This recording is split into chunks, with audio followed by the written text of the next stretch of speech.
Tää ois kokonainen purkki. Nyt sä näet 2 ihan uutta reseptiä, jotka on superhyviä ja supersiistejä. Cracker-resepti, rapeita, pieniä, chipsin kaltaisia crackereitä ja pastaresepti. Joten lähdetään kattoo.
tässä näin. Crackerit. Tulee taas yksi sellainen.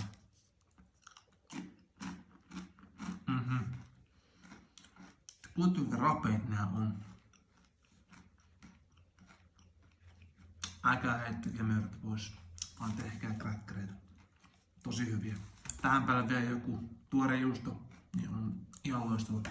Tällaisen nääkin. Tää pieni pala voita ja sitten.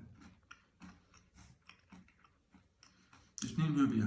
On pieni happamuus siellä taustalla. Mutta voi johtua siitä, että meidän juuri on tosi nuori.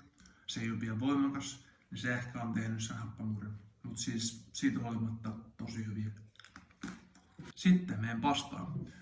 Laitan tähän itselleni vähän, tein tästä ruokasammon. Mulla on tästä taimenta ja persiliaa ja kikherneitä ja tein se pasta ja pellavasiiverouhetta ja öljyä. Tää pohjalta. Tällaista tuli. Mä tykkään itse vähän paksummasta. Mä tein tästä aika paksua. Ja tää huomasin, oli vähän tarttusaa. Ehkä johtuu siitä meidän juuresta, että se ei ole vielä tarpeeksi vanha, voimakas, mutta kunhan saatiin pastaa. Ja siis tää on tosi toimiva resepti. Nyt vaan juuri kuntoon, juuri paremmaksi, niin tääkin paranee. Maistetaan.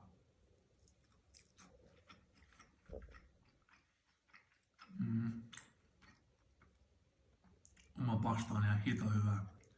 Mitäs sitten? Pieni taimenpalanen siihen mukaan.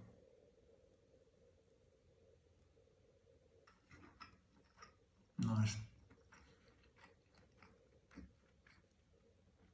Kokeile ihmeessä omaa pastaa, omia kräkkäreitä. Älkää heittäkää mörötä pois. Se on todella monikäyttöinen. Kiitos kun katsoit ja nähdään ensi videolla.